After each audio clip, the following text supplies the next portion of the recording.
If this video reaches 3,000 likes and 300 comments, I will try to upload another part more quickly, so don't forget to like. Because the elves are more cold-hearted than one might think, especially towards assassins targeting their princess. They show no mercy. This was why Ryu didn't hide his identity. After all, the only traitor who would survive would be himself. Then Ryu said to himself, "They're definitely out cold. After all, I had hit the back of their necks with a strength of 464, and they wouldn't suddenly wake up and reveal my identity." As Yugito approached, Ryu raised his head, but he didn't ask who Ryu was. It was necessary to calmly assess the situation first. Then Yugito's gaze shifted to the new knight nearby, and he asked, "Jareth, did you see what happened?" Jareth replied, "Yes. 4 warriors from the other world suddenly attacked the carriage with the goods. One of them died by the wind spell, and as you can see, the 3 were knocked out by this person here."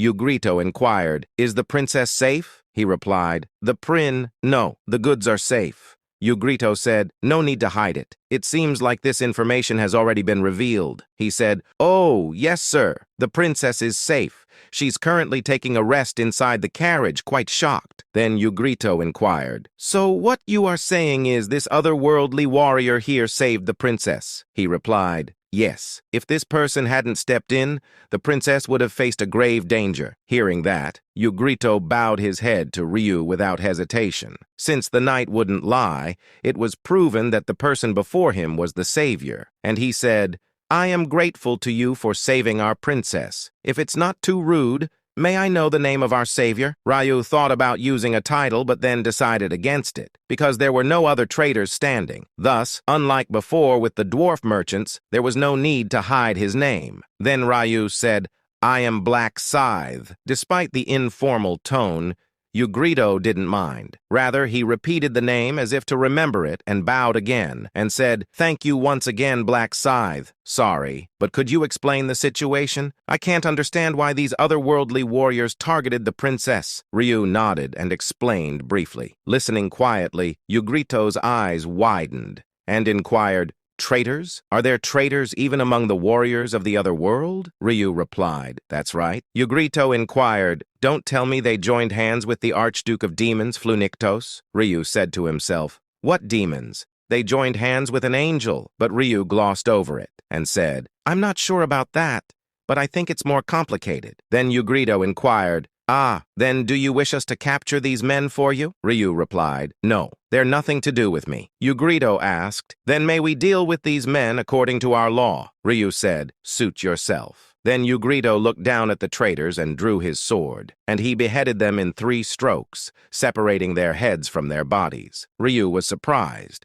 and Yugito, without being asked, explained, "The penalty for targeting the princess is immediate execution. They could have interrogated them, but he mercilessly killed them instead, as, according to the elf law, a word from an assassin's mouth is not trustworthy." In fact, elf law was indeed terrifying, and Ryu already knew this, though. Then Yugito said, "Thank you so much for saving the princess, Black Scythe." Ryu said to himself, "Thanks again. Just give me the reward already." Ryu was worried about not receiving a reward, but that worry was unnecessary, as saving the princess was like a lifelong debt of gratitude for the elves. At that moment, the last remaining werewolf died, concluding the situation. And one player said, "Phew, all dead." Another said, "Look over there. Black Scythe is talking to an elf." Another said, "Yeah, but aren't those corpses over there players?" One inquired, "What happened? Did the elf kill them?" Another said, "Yes, I saw it. That elf suddenly cut their heads like this with a sword." Watching this, Yugito sighed softly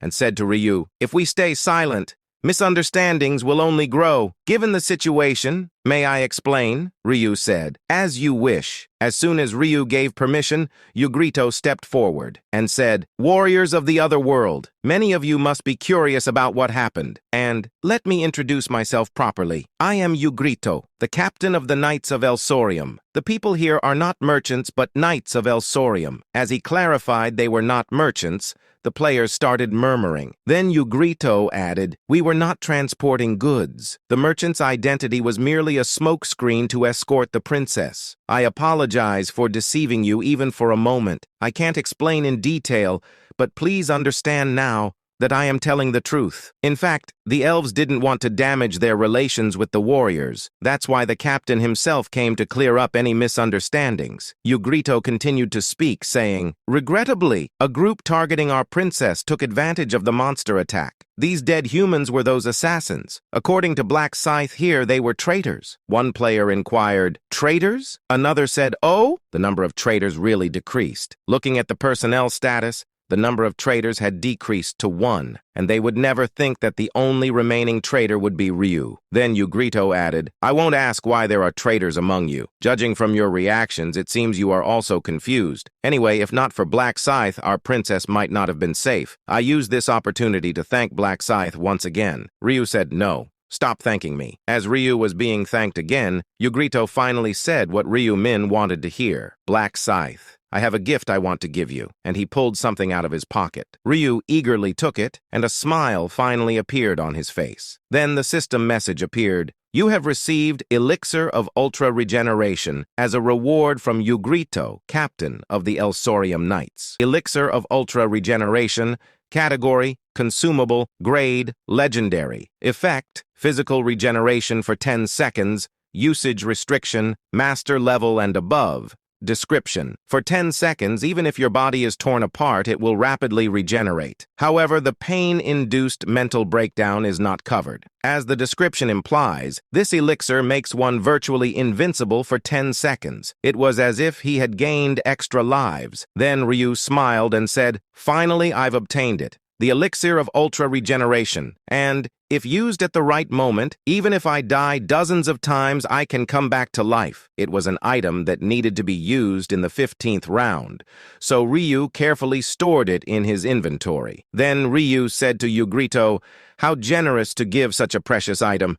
"Thank you," Ugrito said. "Is there anything more precious than the life of a princess? To us elves, it's as if we owe Black Scythe a debt we can never repay." Then another system message appeared. Black Scythe's reputation with the elves has risen from neutral to friendly. Ryu grinned as he saw the reputation change notification, and he said to Ugrito, "Anyway, thank you." Ugrito said, "It's us who should be thanking you." Just then, the knight waiting in front of the carriage approached Ugrito. Ugrito inquired, "Jerif, how is the princess?" He replied, "She was startled, but she's much better now. However, she wants to personally thank her savior." Ugrito said, "The princess?" "Understood." Black Scythe, "This way, please." As Ryu and Ugrito approached the carriage, Euphanelsia, as if waiting, stepped down from it. The moment she descended, a fervent reaction burst from those around, and they said, "Wow, incredible. Such beauty that would put even angels to shame." Then the princess said, "Hello, warrior from the other world.